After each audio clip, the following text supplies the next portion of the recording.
they have gone up during my time. You know, we're actually making sure that we are bolstering our community teams and also creating the environment that then allows them to go out and do that. Under the kind of previous model, there was some discord, if I might put that, between me and the former leadership team about actually they were almost saying they didn't want PCSOs kind of going into schools and stuff like that. Now, I think that's the wrong thing, and as you've heard from the Chief Constable, the new Chief Constable, then that's actually absolutely what they need to do, because actually it's only through that engagement, and in that respect there's kind of lots of lessons that can be learned from the fire service about their community engagement to strengthen it. So we need to do more of it, and I'm keen if any other parishes want to do it. I think we're up to roughly 10, and our ambition is to continue to kind of grow on that. And it particularly, you know, Steve actually covers a number of small villages that banded together parishes to actually kind of get him. And you're right, sometimes it's not just the level of crime, it's the kind of the whole reassurance, but also you highlight one of the other challenges there is that actually how crime is also changing. You know, that there's that link, you know, that's an online crime, but visibility and reassurance has been, that's when they've actually fused together as a really good example. So thank you for that. Thank you very much. Just to let you know, the technical problem has been overcome and we are now webcast. Just on that last point, I think continuity came through the consultation. If we can try to keep some continuity in these communities of the people that need to be contacted, that would be very useful. And that point's well made. I think literally, I remember in one of my first weeks in office, I happened to be visiting a PCSO in Towcester, and I did say to him, how long had you been there? And he said, not very long. He said, I got moved last week. And I said, oh, you know, what preparation? He said, where from? He said, Corby. And I'm like, crying out loud, so you've moved him from one end of the county to the other, and I don't think enough thought has been, and some of that's been resource, which is why the extra helps, but actually there's a thoughtfulness to that. You know, we will perhaps never get back to that age, but that age where, you know, the constable would know where the family lived and the fear that he'd come and have a word with your parents. You know, when I applied for this job, I remember telling the story as a very young, foolish boy, I might add, playing on a building site, got caught by the copper who lived at the end of the road with his big Alsatian, and he was going to tell my parents. Now, he never did, but I can tell you, for the weeks afterwards, every time somebody knocked on the door, I was waiting for him to kind of be there. And we've kind of lost that respect, but that respect comes through knowledge rather and a relationship that someone then knows. So that's point what is well made and is something that's now being considered as part of it. You know, while you've got the number you've got, there will still be challenges, but the nice thing about the PCS is they're there to serve a community, and they're there to make sure that they're well known in that. I'd like to call Councillor Griffiths next, because I know he has to get off to an important meeting, so another important meeting. So thank you very much, Chairman. And as a councillor who represents a very diverse community in Wellingborough, I welcome the plan. I also welcome it because it puts more police on the beat, and also it tackles something that I've discussed on a number of occasions with the Commissioner, and that is the increasing levels of rural crime. So I think this is a real good step forward. But we must continue, and that was the point that Councillor Auger made, is to work with the local community. And I think the Chief Constable made some examples of that earlier on about what can be achieved. And we must push for that strong homes aspect, and also work really closely with our schools. So we've got an excellent Chief Constable, and I'm very confident that we can achieve a hell of a lot in the next 2 years. thank you very much. Very complimentary there. So no, I'm sorry. I would thank Councillor Griffiths. I'm not used to compliments from you, Councillor, so I would just happily take them and thank you. Okay. Councillor Thurland.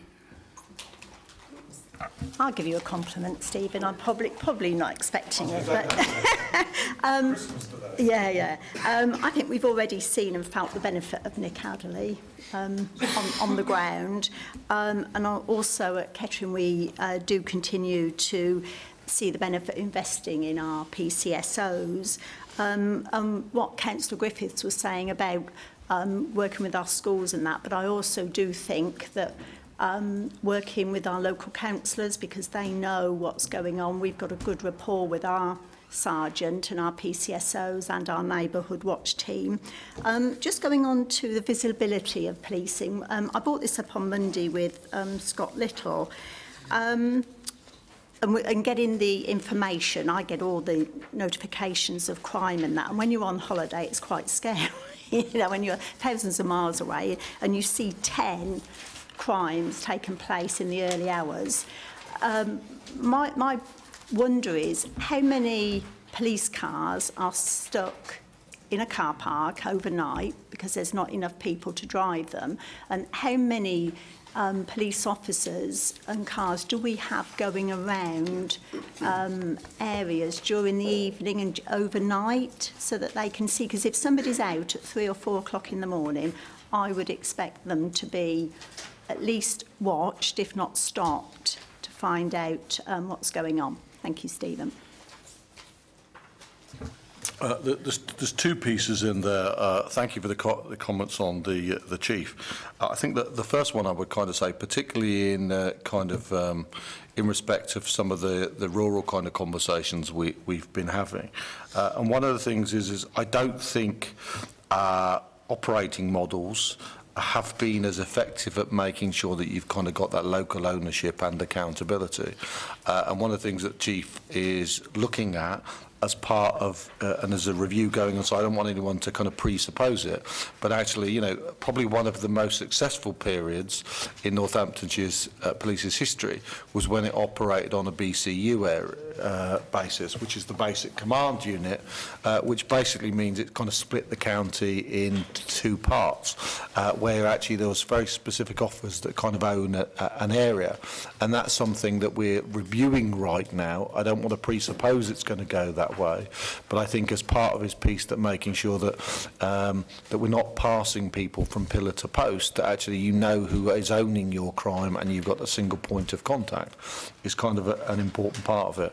I would like to kind of reassure you we do have a sufficient number of police cars, although if anyone's visited Wotton Hall at this moment in time, we do have a particular problem with baddies smashing into them at this moment in time. We have had a particular spate of damaged cars. It looks like a stock car race round by my office, and you think I'm joking. But actually that is one of the benefits of both the extra recruitment but also the technology, because actually there was too much time going back and spent in back to the comfort of a warm police station to fill out your paperwork, and actually, but you know, the public want to see people out and on patrol. I also make the offer that I think I've made to some of you, whether you're councillors or not, if you want the opportunity to go and spend the night on patrol and see what is going on in your particular areas, particularly in the new, I think I've said this previously, the two new independent ones, then you know, kind of get some insight into sort of what they see when they're going out. Sadly, given the licensing hours extension that occurred a number of years ago, that's kind of extended the nighttime economy, and so if I might say that they're not able to aimlessly patrol, because I'm afraid the resultant domestic violence and other things that continue to occur, or scuffles and fights that go on at those times, means they are quite well deployed, particularly in our more urban areas where alcohol has been concerned. And obviously we had the particularly concerning issue over the OCG county lines knifing up in your part of the world kind of quite recently. So we're never quite far away from some of those things, and that was why it was so important that we tried to strengthen that in terms of visibility. Do I think it's enough when you consider, you know, it takes us back to the same levels as 2010? Well, yeah, that's great. And I'm not trying to undo my own good news today, but actually it's worth bearing in mind the county's grown by 9% at that same time.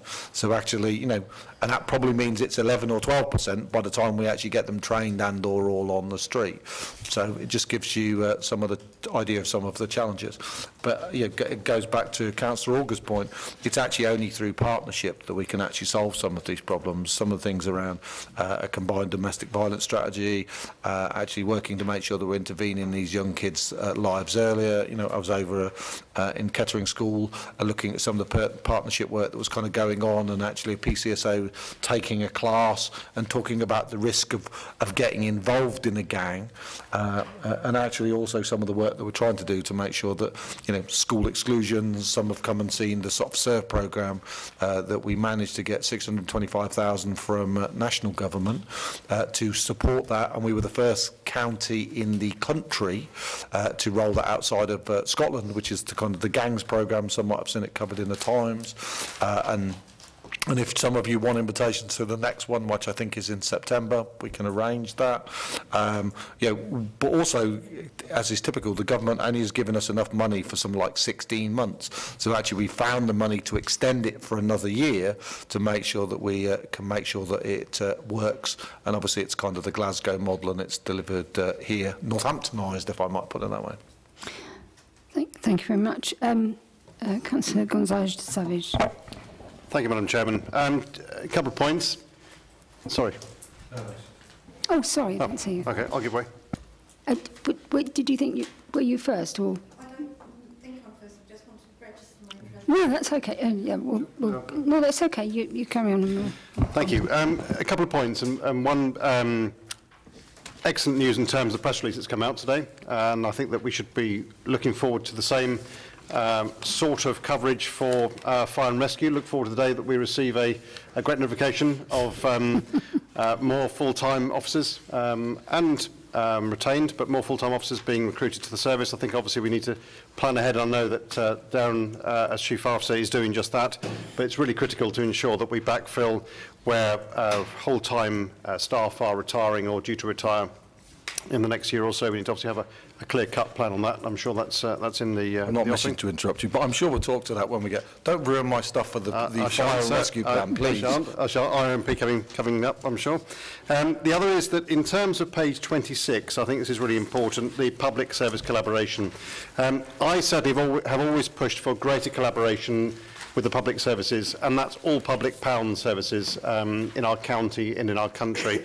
There is something here which is that we don't do and we shouldn't do, is pass the buck.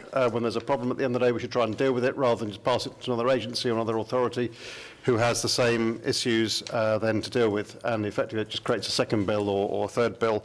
None of them are affordable to start with. As we know, the communities are growing and the pressures on public pound is ever increasing, and I would like to always see that collaboration being structured in terms of examples and great ones, and the first point of contact, I think, comes down to earlier members of the public when they spoke today, which is when information comes through, how does that information shared, or how is that information gathered and acted upon? And I think one of those key areas is that we need to be really at the forefront of that, and I think that you and I, Mr Commissioner, have discussed at length before about having that united front door, and I think it's really critical now that we absolutely take this. It's not just a police or fire plan, it is a much wider plan, but it's really essential that every public service that receives a call, it might be from the same person who does the rounds, it might be a cry of help, it might be someone at the end of the day who needs a service that we don't provide in one respect or another, but we mustn't be pushing people around. We must be dealing with those issues if we possibly can. Even if at the end of the day the answer is no, we cannot help you, and I think we can be completely frank about it, we can indicate perhaps an authority, perhaps a voluntary group who can assist or who could perhaps enable some wider work there to be done. It comes to a very strong community, hard sometimes when the messages are that it has to be done together. Lots of people like doing things on their own. I'm very proud about being responsible for a little piece of the jigsaw puzzle rather than all of it. Well, actually, we know, and I think this comes from good hard practice, that if we share the problem and admit there is a scenario about breakdown in communications, and there currently is, because we must have about 17,300 numbers in the county, which really is far too many. We need to have one public contact point, and I think we all need to think about the fact that that cost is a cost then that could be saved and reinvested into the services that those agencies provide, rather than everyone answering phones or everyone being pushed around. So I'd just love to see that that being pushed through for good reason. Thank you, Madam Chairman. There's a couple. I might start at the end and come back forward. Actually, I think completely, you know, and the point's been really well made around partnership. There is kind of a nuance in here. Is the challenge for me is the legislation's clear about what needs to be in a police and crime plan, and actually, it's formally, in the first instance, it's my plan for community safety in its totality, but one of its primary reasons is to make sure it holds the force to account. So we if you like, I make no apology for the robust language and explicit nature of some of it to be able to kind of hold the force to account. But also I've tried to, with that in a conciliatory way, raise the stuff, whether it be criminal justice, whether it be, you know, we talked about domestic violence, that it's something that people can feel that we are a partner in, rather than someone's just trying to ram something down someone's throat. So we really have tried to take the ego out of some of these things. But as to the, I'm going to ask for your support on the 101, because actually, not long after coming into office, I met with the previous senior leadership at the County Council and said, wouldn't it be inventive if we could combine our resources around contact centre particularly, and then provide that single point of contact that then allows us to divert out to the right place? Because actually, too many times, you know, one of the most frequent, and I use mental health as a good example, people have to repeat their stories time and time again, and that's neither the most efficient from their trauma or concern that they've got, or the most efficient use of kind of public resources. To actually, as part of the debate around the local government reorganisation, I state publicly here we're very interested in having that broader conversation, because actually, you know, when you think Northamptonshire Police gets contacted for 200,000 incidents, of which only 25% of those are crime, wouldn't it be a better service for everybody? And some of it, you know, might mean that we could make some partnership investments that would enable us all to give our citizens a better service. So I very much welcome that and encourage anyone who wants to be part of that conversation to get involved. Thank you very much. Councillor Roy. Thank you. Just a few points. Obviously, there's a lot of work gone into this, and again, I won't labour the point about partnership that Councillor Walker made, but I think it is very well made. I think particularly in respect of third sector organisations in the county, which do provide so much support, particularly in relation to issues relating to things like mental health, domestic violence, suicide prevention, those kind of things. So it's really welcome that you've said that you will reflect on the issues relating to partnership. Also interested to hear about your previous comments around the role of the office in terms of holding the force to account, and I wondered whether there was any specific activity that was going to go on in relation to ensuring that the force abided by the specific duty under the Equality Act to have a specific and measurable equality target. That's a statutory legislation, and if that was the case, what was the general movement and direction? Also, in your introductory comments, you mentioned knife crime, and I note from the previous minutes, Councillor Strachan in the last meeting raising concerns about soft stop and search, and in particular the increase in disproportionality. And I wondered what attempts were being made in terms of the reduction in that, particularly given the Mike Shiner's research on the Reasonable Grounds panel not having an impact on disproportionality. And also just another issue around the hate crime target.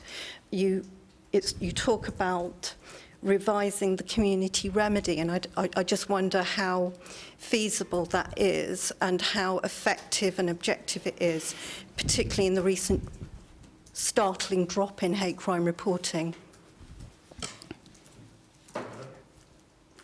There's a couple of parts there, and if I miss a bit, please call me up, kind of up there. On the office to account, it is worth, if you click on the recruitment ad today, and actually ask, it makes specific reference of section 158 and 159 of the Equalities Act 2010, and positive action will be taken around it. And you'll notice that there are several events, one on the 3rd of June, how to complete an active positive action recruitment events, positive action workshop on the 1st of July, and positive action how to prepare search assessment centre. So actually we've particularly gone out of our way, because at the end of the day, you know, a lot of talk is had about legitimacy. How can the force represent the community if it's not reflective of it? It's something that we take seriously, and actually something we make very specific kind of reporting on it. So actually, and if you read the advert, actually there's about this bit about the recruitment, and the rest of that is about kind of equality. You might not have seen it. I think you'd probably be quite impressed with it. I've got my copy in front of me if you're kind of like. So I'm comfortable with it. I'm glad you brought up the reasonable crowns panel, because I was actually hoping to ask Councillor Strachan, because you'll notice from the minutes I invited him to attend and to make the same offer to yourself, so he actually could see how it was performing. So I will probably leave it. I haven't caught up with him since. I'm interested as to how he felt it went, and I look forward to hearing from him specifically. The other, and your point's well made around the third sector. We've gone out of our way, and one of the things that we've also done as part of the Proceeds of Crime Act, we have, and it's not a sizable money, because the challenge I kind of have is, and we have this challenge, that people are going, well, hold on a minute, you know, if you like, you've got this extra money you've charged the taxpayer for, yes, but they want to see police officers for it, and that's what they expect of me. But one of the things we've done is we've created an annual fund of £100,000 a year, where any third sector organisations can apply to us from proceeds of crime to help and support. And we've actually brought that in-house to make sure that we can kind of look at what we can do to increase it. That, along with some bits that we particularly got around PCSOs and some of the stuff there, and it's probably a good time. So also our community actually have a grant. It's a small amount of money, £50,000, to actually partnership with them to enable them, so that we actually got local partnership initiatives can only be applied for by a PCSO, and it's deliberately designed. And you'll see, I mean, one of the pictures in there is one of our PCSOs. Well, it's on the front there. Right? There was that was relative. It was such a good idea. It was after the murder of a young lad in that particular area, that actually could she put together a football team, and they just needed £250 for football kit. So that's specifically available to them as a local initiative to do it. But there is also a bigger fund that's designed to do it. Some of my colleagues take a different view and have made more money available for it. I felt it was incumbent on me to put that there. And also from our commissioning perspective, we try and make sure wherever possible.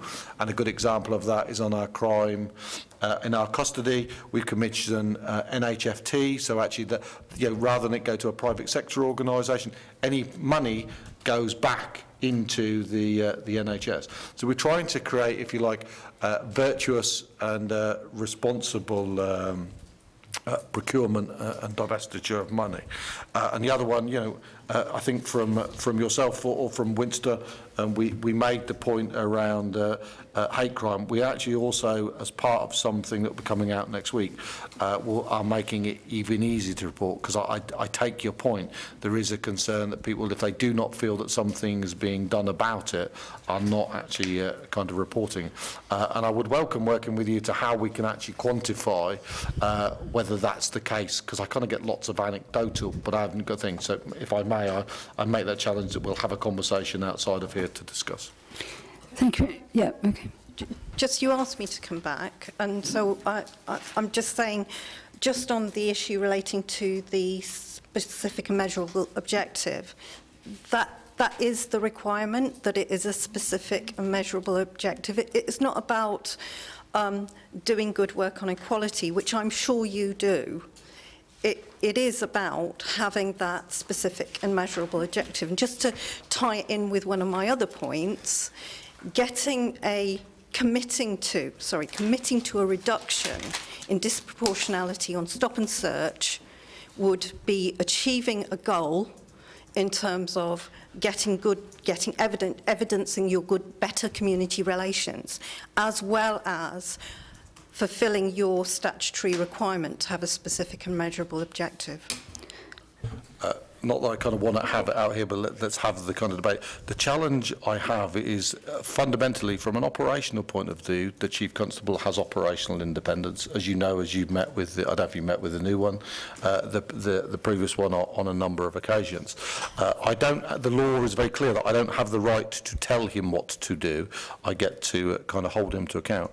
But the conflict and the challenge about stop and search, particularly you've got a situation at the moment that the government is made it easier, and the public are saying that actually stop and search is an important deterrent in terms of the response to some of the challenges we've got around knife crime. I'm in no way trying to take a position on either one, but I would just highlight to everyone that there genuinely is a conflict. But there is a full recognition on myself, my team and Northamptonshire Police that it needs to be done. Stop and search needs to be done responsibly, and that's why the reasonable grounds panel works well for us, but we've just had an independent review and are taking those learnings forward, and hence Councillor Strachan was invited to attend that. Okay, thank you. I'm glad you brought up about that fund, because I was actually going I was going to mention that, and obviously, you know, to make that public so that, you know, people, I know I picked up a leaflet. We will properly be launching it. I think, is it next week or the week next week? So okay. I'm sure some people are cringing at this moment that says he's giving all the stuff away today. So it's like. But you also mentioned on another page about a car launch community road safety fund as well, and again, I think you'll be pleased to know that will be our funds will be launched together at the same time. The road fund and the proceeds of crime fund are the two major ones. Glad to hear that. Okay, we look forward to that. And the hate crime one, which I should have mentioned in terms of the bit there. Okay. Yes. Yes, I've got Mr. Mahaffey. Mr. Mahaffey, I'll come back to Mr. Shears in a minute. Thank you. First of all, I agree with other comments on the plan. I think it's well presented, it's well written. So my questions are more around what's not in it as opposed to what's in it. That was kind of my question to you. That's why I'm concerned. I think it's got what it needs in it, but I'm sure you're as Councillor August told me, I haven't put a robust enough thing. That's why I'm asking you now what I've missed out, really. Right. So my first thought is, first, I do like the mission, the 4 points there, which is quite punchy. And sort of tying into that, then in the plan we talk about what we have achieved, which is very much activities based. But I was thinking most of that would probably stand true whether crime had halved and conviction doubled, or crime had doubled and conviction halved. And what I was thinking is scope for some high level figures and narrative around how the movements in crime levels and in conviction rates, etc. I do appreciate that there are external factors and it requires some narrative overlay, but I think that would be very helpful. One of the, and that's been probably, for some that were here earlier, I'm kind of repeating the point. One of the things I've been at pains to try and do is you can probably imagine how much myself and the Falls argue about what's going up, what's going down. Is that the 5-year average? Is that the 3-month average? And you know that old adage about kind of damn lies and statistics.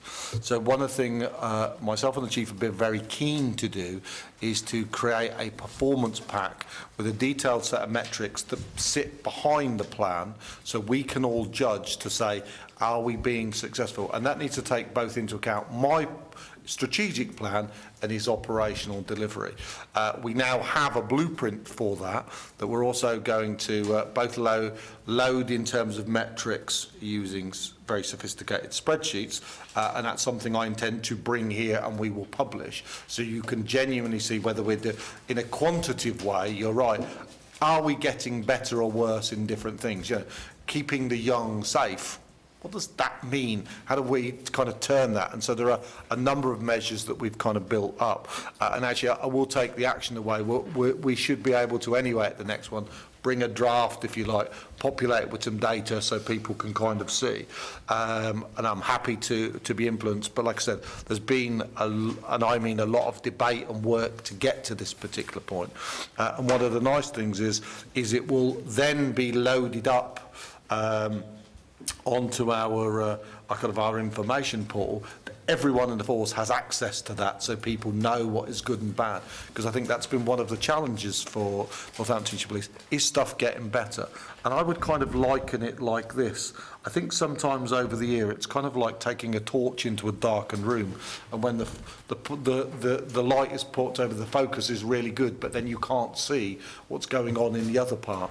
And one of the things we've been keen to do is turn the light on in the totality of it, so you can see the whole of it and see how the performance is going across it. Because all very well, you know, yeah, I tell you what, you're doing a good job on burglary over there right now, but I tell you what, suddenly something's dropped off into over the other side over here, and that's why we needed a kind of a balance. So if you like, it creates a balanced scorecard that we can actually quantitatively say, is it going good or bad? Because same goes for me. I'm like, actually, there's lots of really good stuff in it. How do I prove to myself that we are really doing a good job? And that then allows you to both course correct, and also if people see the data, there's an opportunity to improve. And I think that's probably been one of my major frustrations in my time in office, is the information technology to actually say what's good, bad, or kind of indifferent. And in some respects, a lot of it's been quite financial led, which is not a bad thing, but actually it needs to be resources versus outcomes, and then where the investment's made. Indeed, thank you. And very much look forward to seeing that when it comes along the line.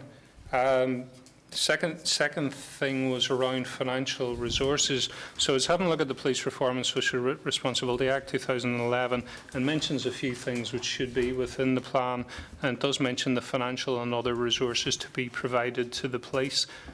Now, there isn't a lot in the plan on that at all, and I looked at a few other plans publicly available, and noticed a lot of other areas have a bit more on that. And if that question is whether that's something you've had a look at and formed an opinion on. I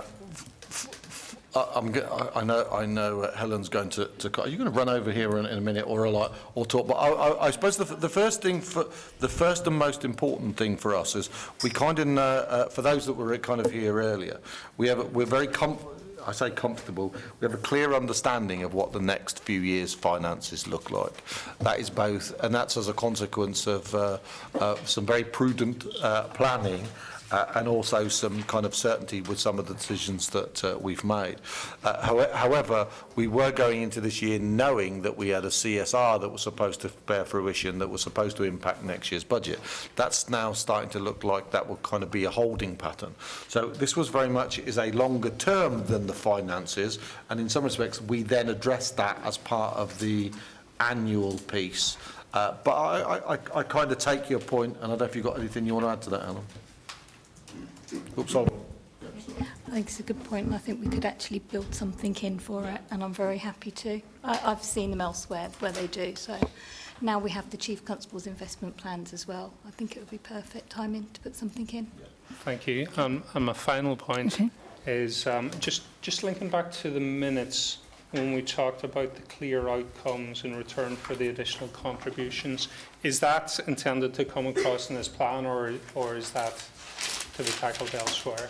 Well, that's why we had the briefing session this morning, which we talked about what that would be. So 200 extra cops, the commitment around making sure that there would be extra activity in rural, and I've been talking about it so much.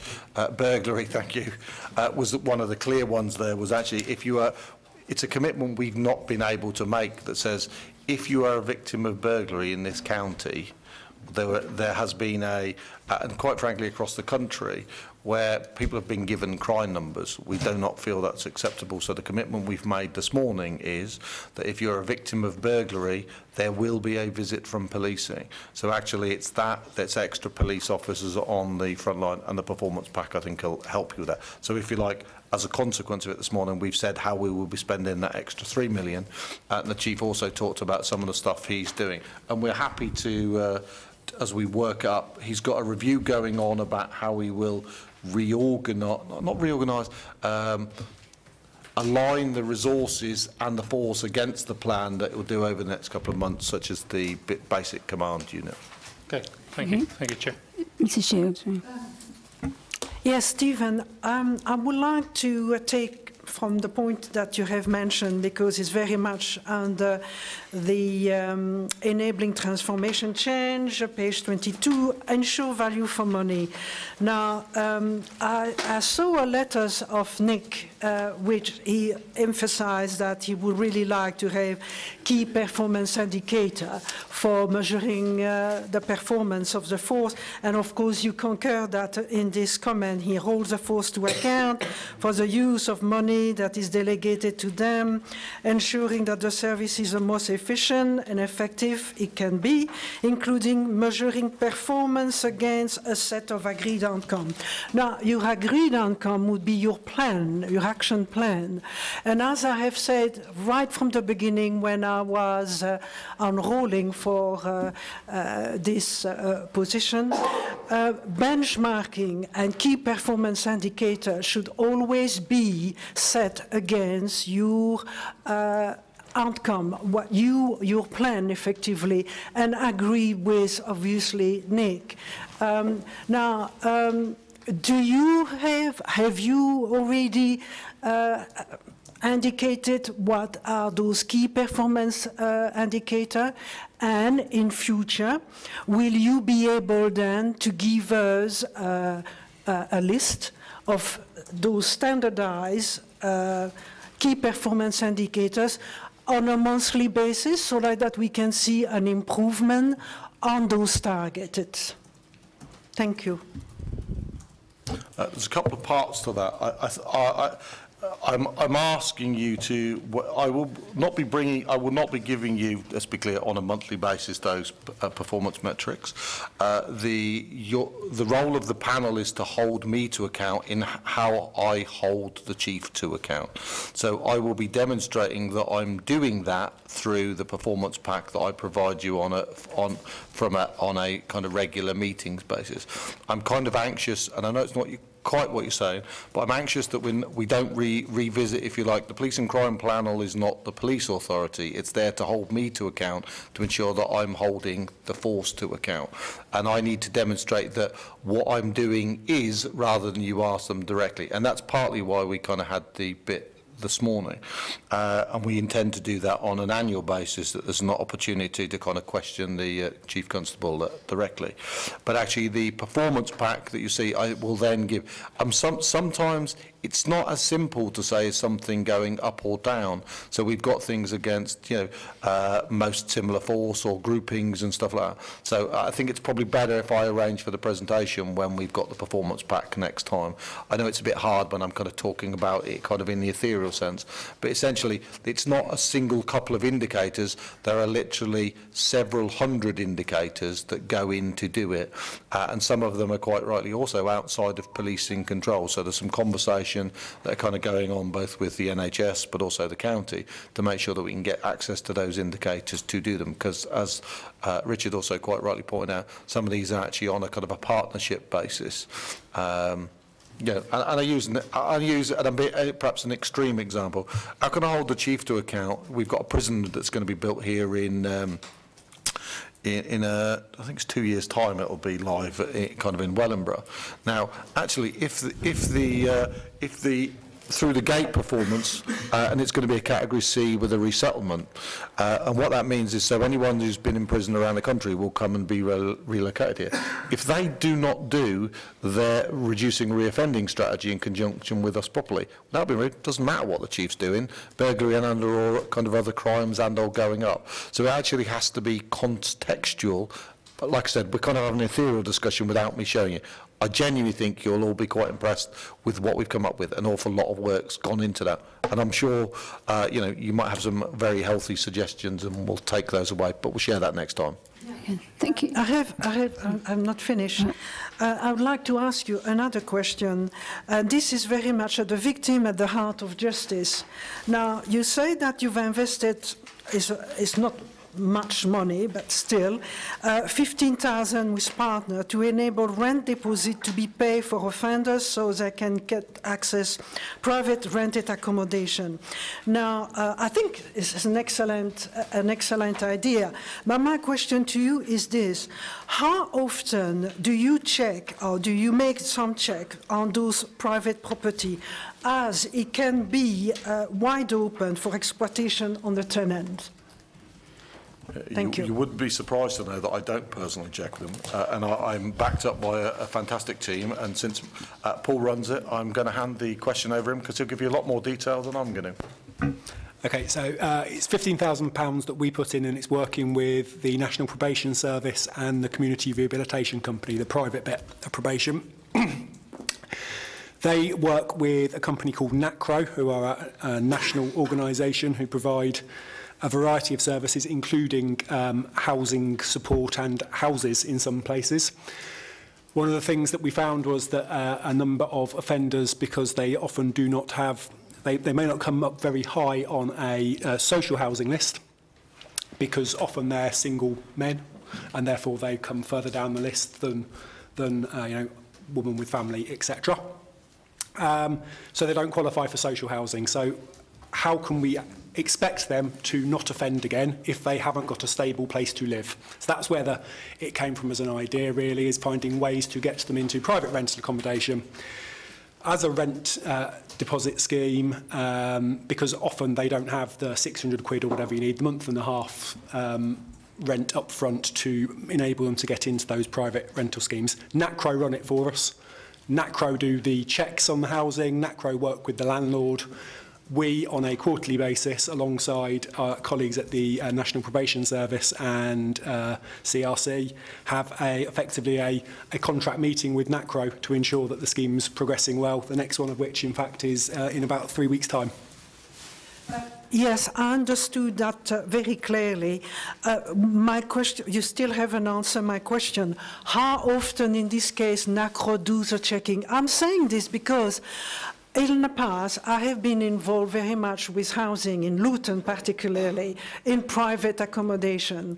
And there has been a program on BBC, actually, just recently about that those private rented accommodation are absolutely appalling. And you have the tenant who suffer terribly of health problems because they're not actually being checked on the sanity of those properties. So I do not know NACRO, okay, but they will have, obviously, as you stipulated here, private landlord. And it is this that I'm emphasizing, private landlord. Do they check those private landlords? Thank you.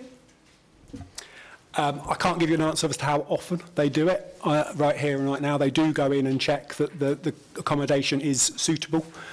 Both at the beginning and during the tenancies. I couldn't tell you whether it was monthly, quarterly or 6 monthly, but they do go in. I couldn't tell you here and now how often, but I will find out and we can come back to you. You raise a nice point about houses of multiple occupation, and I'm sure that will nicely segue in a little while into the fire and rescue plan and the protection element of it. See, I knew you're going to come with some good advice today, Chief. Okay. Catherine, Mr. Scudio. Thank you, Chair. My question was the support which Voice for Victims and Witnesses has offered over the last year is absolutely fantastic, certainly with what you have achieved with the 5,000 people going through there. I know it's in what you're looking at the future of further development, but I'm wondering if there's larger scope in terms of offering out that service to other police forces or other agencies. Thank you. As you can probably imagine, there has been a lot of discussion about the aforementioned. It is really, and don't underestimate what, you're absolutely right, what major good, there's lots of good news in here, but one of those, when the previous provider was running it, they couldn't even get to them within 24 or 40 hours, less than half of the time. So kind of bringing this kind of in-house, and Paul particularly led on the work on this, that this is kind of a major achievement in terms of the team that we've got down there. One of the things I'd really wanted to do in kind of coming into office is to make sure that everybody who came into contact with policing was referred to voice, but their performance was such that there was no way I could justify going to the Chief Constable and saying, can they do it? That is going to be happening. What's the date, Paul? I was going to say that we go live with that. May the 1st. Yes, so May the 1st we will go. So if you're a victim of crime, then that will obviously mean that this number also jumps significantly. And if you like, on the other side, we'll be putting pressure on the Chief Constable to make sure the number of victims doesn't go up. But also there is still some work to do. And, we talked a little bit about partnership, how we strengthen our partnership with Sunflower and some of those other ones that are kind of are there. But I suppose my reticence would be, and the most critical thing, it's set up as a TECL, so we have that option should we want to. But until it's world class, and I'm not saying it isn't, in all of the victims in Northamptonshire, then we're not ready to do that. We haven't ruled it out in our strategic plan, but really we need to make sure that everybody gets the opportunity to flourish and thrive. And in some respects, I think there's some work, I met with the judiciary yesterday. There's still quite a bit of work to do in terms of support that kind of gets done in court. So I suppose in squaring that circle at that end for the victim, we need to make sure we've got everything covered before we do it. But I genuinely think that Paul and his team have done a fantastic job in putting that together, so much so that a recent report on it actually cites it as some kind of best practice here in the United Kingdom. So thank you for picking that up. Yeah, I think Councillor Gonzalez de Savage had a question. Thank you, Madam Chairman. Just a couple of points. I think one, referring to a paragraph within your statement today, referenced the major recruitment drive for additional police officers. May I just come to that linked to the plan that you have here? One thing that people have a great fear of once they've been burgled or are victims of the crime is a repeat crime and repeat incident, whatever that might be. Could be burglary, could be an attack, it could be an online issue there. You made a commitment in terms of attending to every burglary, beg your pardon, and I think that's really impressive. Having been a victim of burglary, I know just how uneasy that feels and how at risk a family feels, particularly children. And I have to say that that's reassuring, but there are incidents, and many of them, where vulnerable people in our communities who would obviously welcome a visit from a police officer wouldn't be able to secure their homes following a burglary very easily. And when they're depending on insurance companies or they're in rent accommodation, whether it might be a landlord to attend. There was an arrangement with an organisation called Care and Repair. I don't know whether that's still assisted by yourselves in terms of attending to burglary dwellings effectively and trying to help people who are unable to secure their dwelling by fitting locks and assisting in terms of that crime prevention scenario. I know it's about shutting the gate after it's bolted effectively, but it is actually also the reassurance in one's home that it's safer than it was when that person was attacked in any way whatsoever. And I think someone's home being attacked is probably the worst part of our lives, being invaded. The other element of that also is in terms of victims in society and generally through domestic abuse. There are and I know this from our voice presentations, they are more than likely going to return home where that original act of violence or that incident took place. And that's for sometimes the fact they just don't have a choice about where they're going to live, whether that be with children or without. Is there a way at all, and I realise you put £15,000 behind enabling offenders to have rental deposits paid, is there any support or any sort of aid offered, even an interim measure, not a permanency, to victims of domestic crime, both men and women, to enable them to find a location, and it doesn't have to be a safe house. You know, this is just another piece of accommodation, effectively on the sort of big territory of properties. Can we bridge that gap whilst they then sort out their domestic arrangements? Is there something that we can do, or you can do, sir, that might help everyone? I think it would enable swift response. It would enable the separation of that particular arrangement, which I have to say there's nothing worse, and having witnessed that scenario, there's nothing worse than the victim returning back to where the incident occurred, and then the repeat offence happening again. And that yet again is then a call on police resources and everybody else's resources to come and tackle that. Thank you. A couple of things in there. I can't agree enough. And one of the things actually we are looking at the moment is, you know, is what can we do to prevent crime happening in the first place? You know, we can't enforce our way out of crime, and one of those particularly is around kind of security. I'm not ready yet to bring them forth, but we are working on some preventative things with a number of partnerships that we think we'd like to kind of trial out to see what we can do to kind of bolster both confidence and genuinely to make some of our most vulnerable buildings kind of secure. You kind of make a good point there, you know, and on voice, it is worth kind of highlighting the fact that when we set it up, it's in a building. Many of you have come down and visited it, not far from the hospital. The location was deliberate. We were able to provide the top floor free of charge to Rape Crisis, to give them, you know, it's almost a £60,000 contribution annually to ensure that they do it, and actually is a demonstration of us trying to work with third sector organisations and support them in different ways rather than just kind of give them money. In addition to that, we host the Marek and Sunflower in the Sound building, because obviously what we're trying to do there is create that, you know, that one front door. But I take your point around kind of DV, and I suppose in some respects, and I'm going to be a bit cheeky, Mr. County Councillor, and say, you know, I'm happy to look at that one if I can get some certainty over funding for the section, you know, some of the domestic violence advisors in the Sunflower. So some of the uncertainty that I've had over that, if we could come up with a longer term commitment, I probably wouldn't have to hold some money back in the fear that I might have to step in because it's something that's very important to all of us. I'd kind of like to do that. But you're right, you know, you also kind of alluded to it there. There is also some question of refuge in the county and the provision that's available. And actually there are some challenges because some district councils have been fantastic on it and some have been much less so, if I might put it that way. And there is, like was alluded to there is some serious conversations about bringing partners together to how we come up with a genuine DV strategy that's going to make Northamptonshire. And sometimes that's a good example of how, is it taking a bit longer than I would like? Absolutely it is. But the funny thing is, if we don't get everybody involved and actually everyone then genuinely participates, then we won't, you know, we'll have a slightly half-baked result.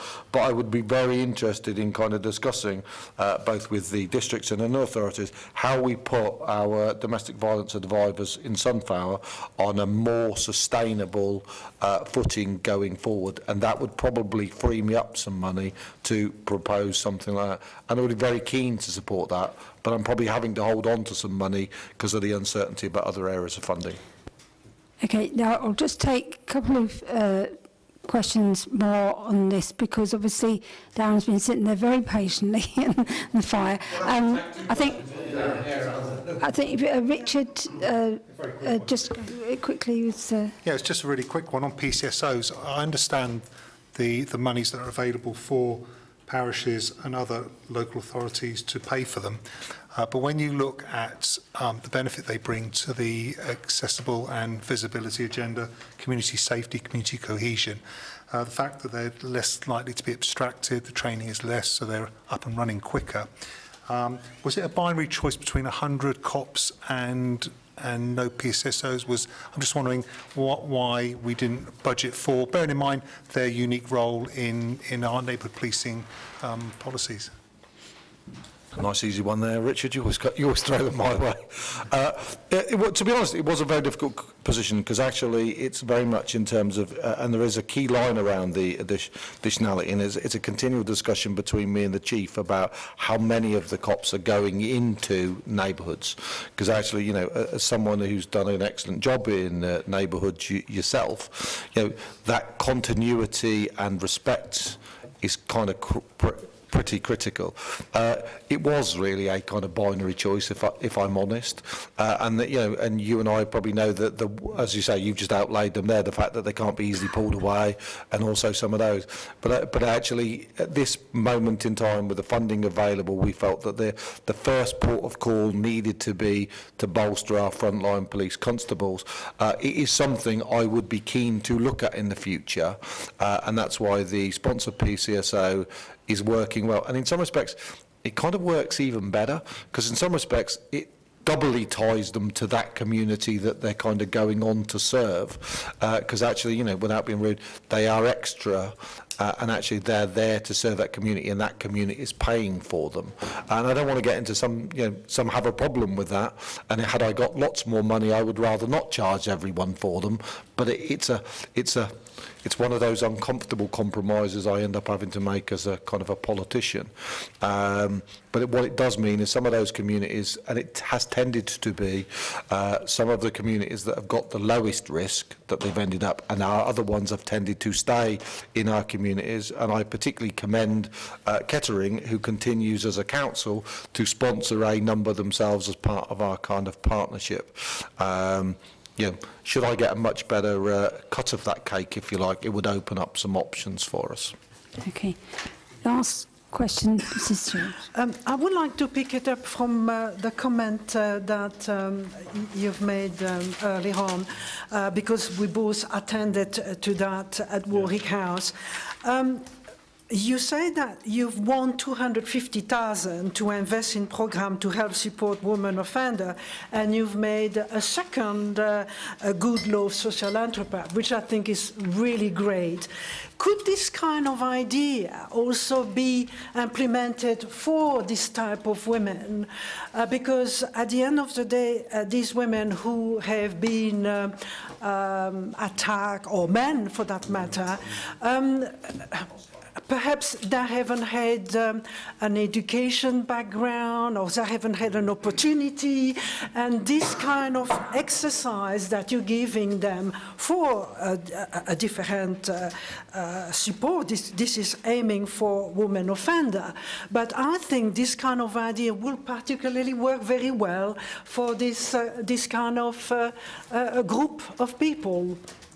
Thank you. I'm going to let Paul get into specifics, but wholeheartedly agree. You know, I went to Wellingborough Women's Prison last week to kind of look at some of the work they're doing, and what's really important, you know, and you quite often hear, and I'm not trying to make a case there or therefore, but the provider of that prison has some really strong links in terms of the community and in terms of through the gate. So their exit from prison, I was really, really impressed with. And Wellingborough Prison is both a male and a female prison. They're kind of co-location in, do I call it, what do I keep calling it, Wellingborough? Yeah. Well, sorry, Peterborough, I apologise. I've got Wellingborough on the brain, sorry. I was that rabbit thing that I remember. I was wondering where that was. Not to Wellingborough when she sat in front of me. In Peterborough, I apologise. They've got some real good work to do, and we're, if you like, we're looking at those learnings now before prison gets there. But I also concur with your point, and that's why in terms of some of the work that Nikki and her team and some of the work that Paul are doing from a commissioning point of view, that we try and make sure that we're preventing it in the first place. I mean, you know, you visit some of our prisons, and particularly I use some of the ones in our male prisons, you know, you almost look at some of those people and kind of go, you kind of knew early on that these people weren't going to stand a chance. I'm not excusing some of the crimes they've gone on to commit, but actually, and I don't come at that from a, you know, some sort of lovely, caring way. I come from a, and it's not that I don't care, but from a purely practical sense, you know what? It's both good for people and it's good value for society. But Paul can probably talk more specifically about some of the good work we're doing there. So it was really just to say that that money that you've just mentioned is via the female offender strategy that Ministry of Justice put out. So needed to obviously be focused on offenders, but part of that work is not just looking at the woman as an offender, but actually saying, and it depends on whose stats you believe, but between 80 and 90% of female offenders have got some level of trauma in their past that has been a trigger for some of their offending behaviours. Quite often that is domestic abuse. So actually what that project is doing, beyond just looking at them as offenders and dealing with their offending behaviour, is wrapping around Voice and Sunflower Centre to actually start to put into it their to deal with that underlying victimisation that they've had in the past. So it is it does a bit of that, albeit clearly it's got to have an offender focus on it. Okay. And I do hope, and I sometimes feel frustrated that we kind of don't articulate, and I think I've talked about previously, I'm supported by a strong team that makes sure that we bring these to get things together in a cohesive way. And we've always got more work to do that. You know, sometimes it's very easy, a bit like that was made earlier, you know, there's kind of lots of points in here, but actually I think the bit we do fail to solve is how actually they're all intricately linked, that actually, you know, just doing one thing over here has an effect over there, and how we actually kind of bring those together. And if you like, as a strategic authority, you know, that's why I've kind of looked, and we've talked about it, changes in my own office to make sure that we bring some of these things together so they knit together better. And as we knit them together better in the infrastructure that we've got, it then enables us to better plug that into, you know, whether it be criminal justice, whether it be in community safety partnerships, whether it be the NHS, those interplay with society generally. And I would probably say that's more art than science, and we're just getting better at it, but we're nowhere near where we need to be yet. Okay, well, I think we've had some good ideas, good discussions there. James, you want to just take through the outcomes there that we need to? Well, certainly. So, through you, Chair, yes, when the Police and Crime Commissioner produces a police and crime plan, or a variation of it, as in this case, he's required to bring it to the panel, and the panel is required to consider it and to make a report, and including any recommendations on the plan that it wishes to make. So, I mean, looking back over the previous discussion, I can suggest what seem to be some conclusions or themes, and the panel can agree or violently disagree with me as it sees fit. So the panel seemed to be generally supportive of the overall direction and aims reflected in the plan. Yeah. So, but at the same time, there was, I think, recommendations that there be more explicit references in the plan to partnership working, and to the financial provision for policing that the Police, Fire and Crime Commissioner is providing. I don't know whether the panel would wish to emphasise the importance of continuity in community policing arrangements, if that's the right way of putting it, in terms of members of the public being able to having someone they knew they would be speaking to, rather than needing to deal with different points of contact. And similarly, there seemed to be a point coming through about the importance of single point of contact arrangements, the joined up communication between different organisations involved in the community safety field, so that members of the public didn't have to repeat their story to different organisations over and over again.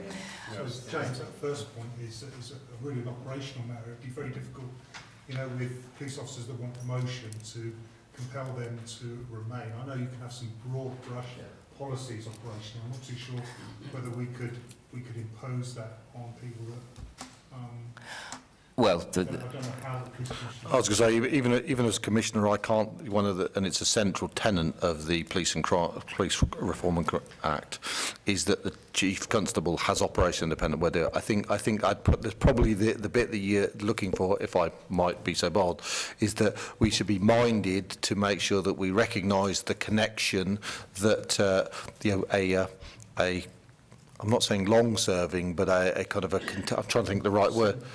A single point of contact in an area would strengthen that link. I think there's something in your point's well made, and I kind of get it. The language will probably be quite important, but I think I get what you're saying. Are you referring as a PCSO being No. the centre of contact? No. More sort of not having different officers, 1 month this one and then another one, and keep changing, I think. But that is more operational as...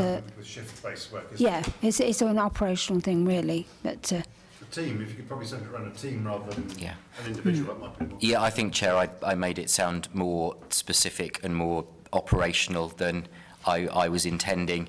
I think it's about having a consistent and single point of contact that members of the public can can have confidence in. It's clearly an operational matter as to whether they're speaking to PCA or PCB, so long as they know they can speak. There are arrangements that are consistent in an area and they can have confidence in. I think that was the point I was suggested seemed to be emerging from the discussion. So could I suggest something that the community can identify with a team? They can identify with a community team, because that's the reality. yes, I think that's what James was saying. Yeah. You know, it could be the Brixworth neighbourhood team. As long as they can associate with that, then the assets involved in that will be responsible for that. I'm sure James can frame it that way. Yeah. And then finally, Chair, the offer was made by the Commissioner for the panel to agree or not to that the new performance pack be brought to the next panel meeting. Okay. And then Chair, we need to... Yeah, finally, as a procedural matter which applies to any reports from the panel, could I ask that the panel agrees to delegate authority to the Chair and Deputy Chair to approve the final report on the police and crime plan to be submitted to the Commissioner? It's simply a practical measure that means you avoid a hypothetical situation where the panel identifies what it wants to put in the report and then, strictly speaking, needs another panel meeting to agree the final version of the report, which, given the timescales we work to, isn't practical. Okay, everyone agreed on that? Okay. Okay. The final decision with the Chair. Oh, yeah. Clearly, if the Chair and Deputy Chair agreed something that was wildly unreflective of what the panel had agreed, there would be issues, and quite rightly so. Okay, well, I think before we move on to the fire and rescue plan, I just wondered whether members would like a short comfort break, 5 minutes, or James suggested even 10, but I'm open to suggestions. 5 minutes? 5 minutes? Okay.